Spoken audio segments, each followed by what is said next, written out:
नमस्कार मित्रांनो, शब्दस्पर्श चॅनलवर मी आपले सर्वांचे स्वागत करते. चला तर आज एक नवीन कथा ऐकूया.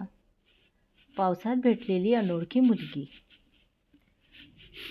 पावसाची रिमझिम सुरू होती. रात्रीचे 9:30 वाजले होते. रोहन ऑफिसमधून घरी परत असताना रस्त्यावर फारशी वर्दळ नव्हतीच त्या दिवशी. अचानक बसस्टॉपजवळ त्याची नजर एका मुलीकडे वळली. ती पूर्ण भिजली होती. हातात छोटीशी बॅग आणि डोळ्यात थोडी भीती होती आणि ती कापत होती. आणि चेहऱ्यावर एक विचित्र उदासी सुद्धा. रोहन काही क्षण तिच्याकडे पाहत राहिला. मुसळधार पाऊस वाढतच होता. शेवटी त्याने गाडी थांबवली. माफ करा, तुम्हाला कुठे सोडायचं आहे का? तर मी तुम्हाला सोडू शकतो. मुलगी थोडी घाबरली. आता साहजिकच आहे. अनोळखी रस्त्यावर कुणी मुलांनी विचारलं तर मुलगी घाबरणार. परंतु त्या अंधाऱ्या रात्री एकटी मुलगी तिथे असणे बसस्टॉपवर हेही फार भयावह होतं. पण आजूबाजूला कोणीही नव्हतं. ती हळूहळू आवाजात म्हणाली, मला रेल्वे स्टेशन जायचं. रोहनने गाडीचा दरवाजा उघडला. गाडीत काही मिनिटे शांतता होती. फक्त पावसाचा आवाज, रिमझिम रिमझिम, आणि रेडिओवर चाललेलं मंद गाणं. तुमचं नाव काय हो? रोहनने विचारलं. ती म्हणाली, माझं नाव सई आहे. ती खिडकीबाहेर पाहत म्हणाली. तोपर्यंत स्टेशन आलं होतं. रोहनने गाडी थांबवली. सई खाली उतरली. क्षणभर थांबून ती म्हणाली, धन्यवाद, आणि गर्दीत हरवून गेली. रोहनला का जाणे, ही कोण आहे असं मनात विचार येऊ लागले. ती परत भेटेल का? वारंवार रोहनच्या मनात विचार येत होते. परत 2 दिवसांनी रोहन पुन्हा त्याच बसस्टॉपजवळून जात होता. आणि आश्चर्य, सई तिथेच उभी होती. परत पुन्हा पाऊस सुरूच होता. आणि पुन्हा तीच तिची उदासी. आणि पुन्हा तीच नजर, घाबरलेली. त्यावेळी दोघांनी जवळच्या कॅफेत कॉफी घेतली. रोहन म्हणाला, मला घाबरू नका. मी एकदा रेल्वे स्टेशनला सोडलं आहे तुम्हाला. या, माझ्यासोबत कॉफी घ्या. आणि दोघांनी कॅफेत कॉफी घेतली. हळूहळू ओळख वाढू लागली. सईला त्याच्यावर विश्वास येऊ लागला.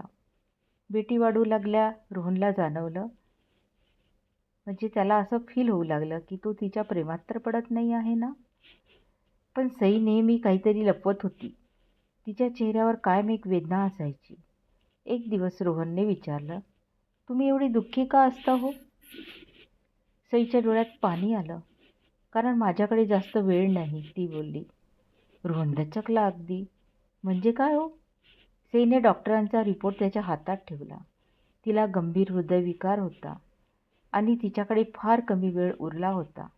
रोहनच्या हातातून रिपोर्ट खाली पडला. त्याच्या डोळ्यात अश्रू आले. तो मनात म्हणाला, आत्ताच तर मी हिच्यावर प्रेम करायला लागलो.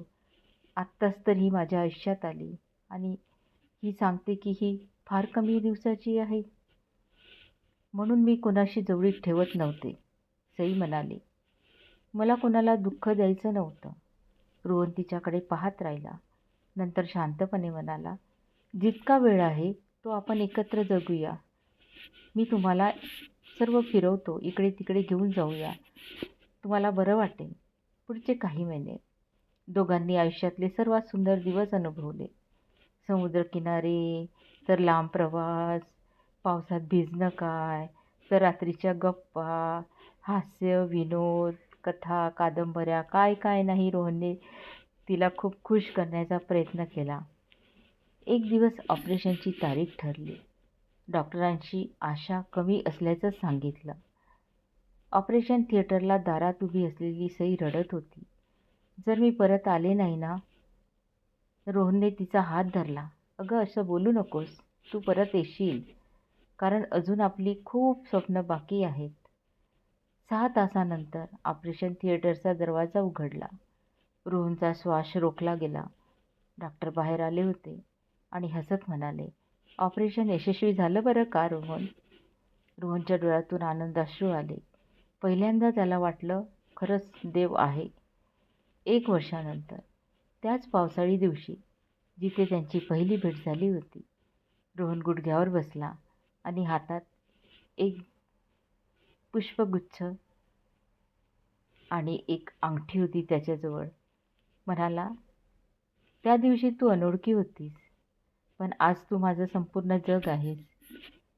माझ्याशी लग्न करशील का सई? सईच्या डोळ्यात अश्रू तरळले. ती हसली आणि म्हणाली, हो करेल. तू एक अनोळखी असूनही मला कधी अनोळखी असा वाटला नाहीस. आकाशातून पुन्हा पाऊस जोरजोरात बरसू लागला. पण यावेळी तो विरहाचा नव्हता. तो दोन जीवांच्या मिलनाचा पाऊस होता. एक अनोळखी भेट आणि खरंच आयुष्य बदलून गेलं दोघांचं. पावसात भिजलेली ती अनोळखी मुलगी अशी आपल्या आयुष्याची जीवनसाथी होणार असं कधी त्याला वाटले नव्हते आयुष्यात. कधी कधी आयुष्य बदलण्यासाठी वर्षाची गरज नसतेच. एका पावसाळी संध्याकाळी झालेली एक भेटही पुरेशी असते. प्रेम असंच असतं, एक छोटीशी भेट आणि आयुष्यभराची साथ. तुम्हाला ही स्टोरी कशी वाटली? जर आवडली असेल तर नक्की लाईक करा, सबस्क्राईब करायला विसरू नका आणि पुढच्या कथांकरिता बेल आयकॉनला टच करा, म्हणजे आलेले नोटिफिकेशन तुम्हाला मिळेल. धन्यवाद. स्वस्त रहा, मस्त रहा. भेटूया पुन्हा दुसऱ्या एखाद्या कथेत. तोपर्यंत स्वस्त रहा, मस्त रहा. धन्यवाद.